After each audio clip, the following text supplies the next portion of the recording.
नमस्कार, आदाब, सत श्री अकाल और अस्सलाम वालेकुम। मैं हूं मोहम्मद अहमद काज़मी, लेकर आया हूं आपका पसंदीदा कार्यक्रम नज़र दुनिया पर। इस कार्यक्रम में हम कोशिश करते हैं कि आप तक वो समाचार पहुंचाएं जो आपको दूसरे माध्यमों से नहीं मिलते और उनका कहीं ना कहीं भारत से भी सरोकार होता है। लेकिन कभी कभी ऐसी भी खबरें होती हैं जिसका भारत से सरोकार ना होते हुए भी काफ़ी दिलचस्प होती हैं। आज आप तक बहुत ही दिलचस्प खबर पहुंचा रहा हूं। अमेरिका के राष्ट्रपति डोनाल्ड ट्रंप जिस तरह से अपने बयानों और कारनामों के लिए मशहूर हैं, वो तो आप बहुत अच्छी तरह जानते हैं। अब तक ये बात कई बार साबित हो चुकी है कि वो बोलते पहले हैं और सोचते बाद में हैं। इसीलिए अब तक उन्हें अपने कई फैसले वापस लेने पड़े हैं। पिछले दिनों तो कश्मीर के मामले में ट्रंप ने जो मध्यस्थता वाला बयान दिया था, उसे व्हाइट हाउस और वहां के विदेश मंत्रालय ने अपने दस्तावेजों में जगह भी नहीं दी। ऐसे फैसलों की भी अब तक बहुत लंबी लिस्ट बन चुकी है जिन्हें वापस लिया जा चुका है। वॉशिंगटन पोस्ट की गिनती के मुताबिक 5 अगस्त को डोनाल्ड ट्रंप को राष्ट्रपति बने 928 दिन हुए हैं। तब तक ट्रंप ने 12,019 झूठे या भ्रामक दावे किए हैं। वे अब तक बहुत से अंतर्राष्ट्रीय एग्रीमेंट से बाहर हो चुके हैं और अपने फैसलों से अपने दोस्तों और दुश्मनों को कई बार चौंका चुके हैं। खबर की डिटेल में जाने से पहले आपसे रिक्वेस्ट है कि अगर आप YouTube पर देख रहे हैं तो सब्सक्राइब करना ना भूलें और अगर Facebook पर देख रहे हैं तो लाइक ज़रूर करें ताकि आपको हमारी हर एक वीडियो फौरन मिल सके। दुनिया के कुछ बड़े देशों में से एक अमेरिका, जिसे सबसे पुरानी डेमोक्रेसी कहा जाता है, के राष्ट्रपति अब तक दुनिया पर अपनी मर्जी और हुकूमत चलाने की बहुत सी कोशिशें कर चुके हैं।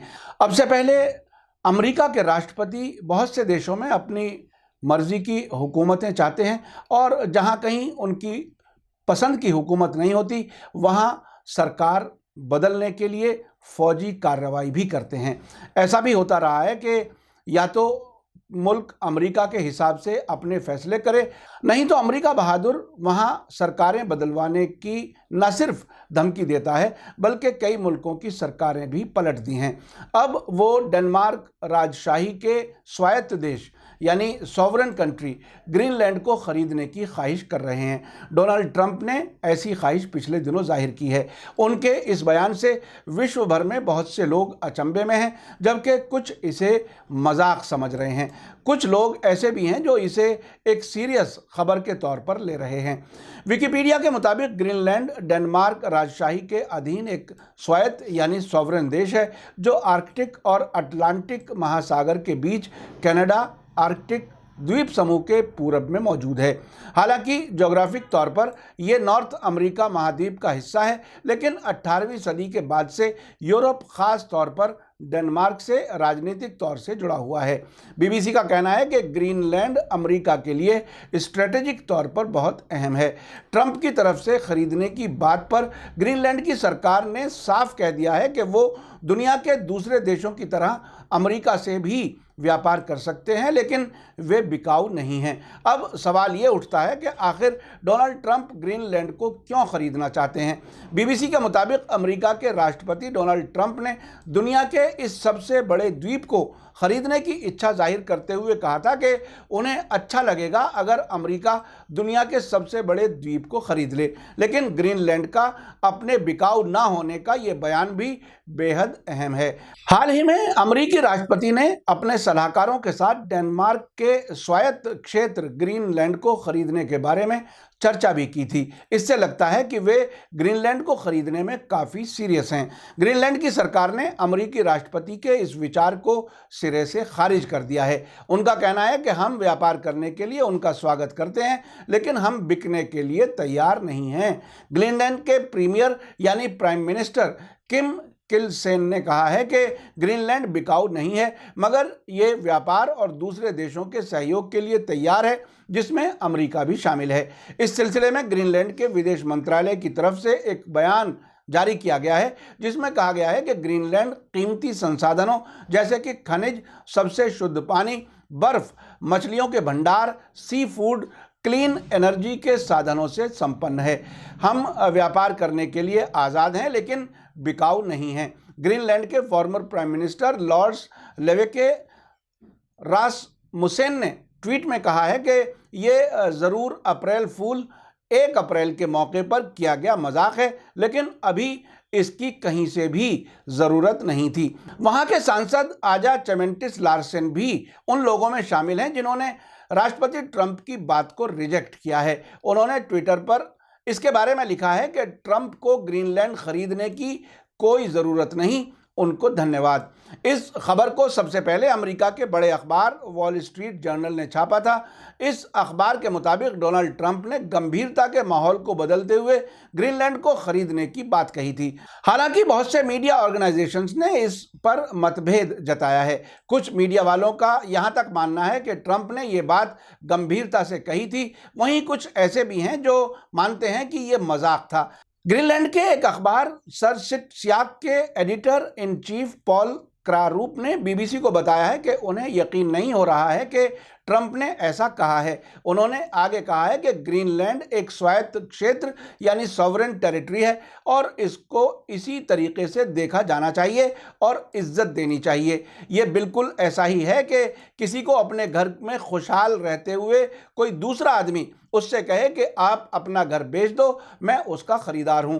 ट्रंप जैसा अमेरिका का राष्ट्रपति ही ऐसा कुछ कर सकता है, ये भी तय है। डेनमार्क की तरफ से भी बहुत ही दिलचस्प रिएक्शन आया है। डेनमार्क में पॉलिटिकल लीडर्स ने इस विचार को न सिर्फ बचकाना बताया है बल्कि इसका मजाक भी उड़ाया है। डेनिश पीपल्स पार्टी के विदेशी मामलों के स्पोक्सपर्सन सोरेस एस्पर्सन ने नेशनल ब्रॉडकास्टर डीआर से कहा है कि अगर ट्रंप हकीकत में इस तरह का कोई विचार कर रहे हैं तो ये इस बात का सबूत है कि वे पागल हो गए हैं। उन्होंने कहा कि क्या डेनमार्क अमेरिका को 50,000 नागरिकों को बेच देगा?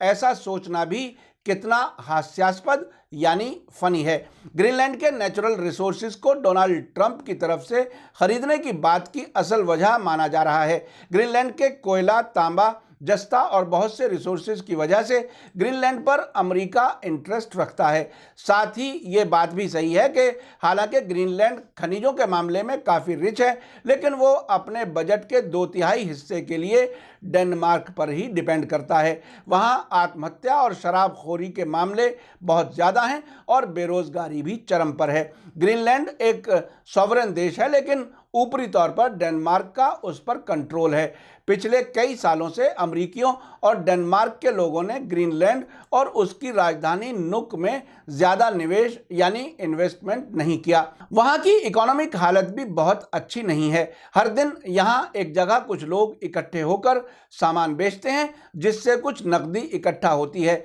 यहाँ कपड़े, स्कूल बैग, केक, सूखी मछली और ख़ास किस्म के हिरन के सींग बिकते हैं।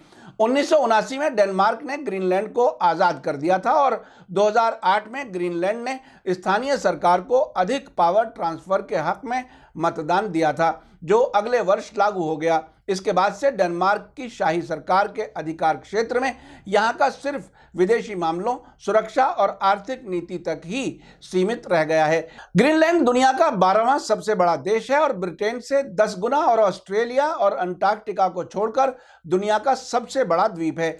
इसके 20 लाख वर्ग किलोमीटर में चट्टान और बर्फ है।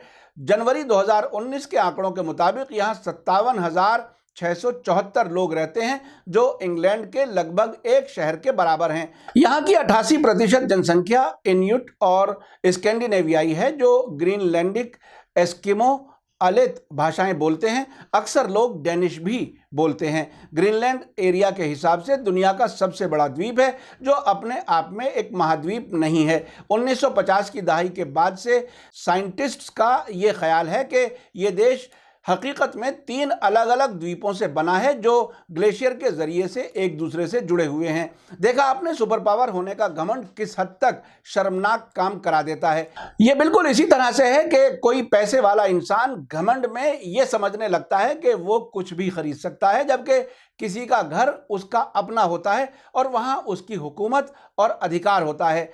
आपने भी ऐसा बहुत मौक़ों पर ऐसा देखा होगा कि किसी गरीब इंसान का घर अमीरों की कॉलोनी के बीच मौजूद होता है और वो किसी को अपना घर नहीं बेचता।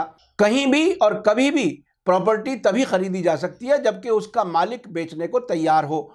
चाहे खरीदने वाला कितना भी पैसे वाला हो, ये ज़रूरी नहीं है कि कोई अपना घर या अपनी प्रॉपर्टी ज़रूर बेच दे।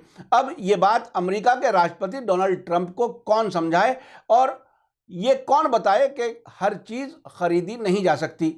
आपको मेरा कार्यक्रम कैसा लगा कमेंट्स में ज़रूर लिखें, और अगर आप YouTube पर देख रहे हैं तो सब्सक्राइब करना ना भूलें, और अगर Facebook पर देख रहे हैं तो लाइक ज़रूर करें। इसी के साथ मुझे दीजिए इजाज़त। धन्यवाद, शुक्रिया। जय भारत, जय हिंद।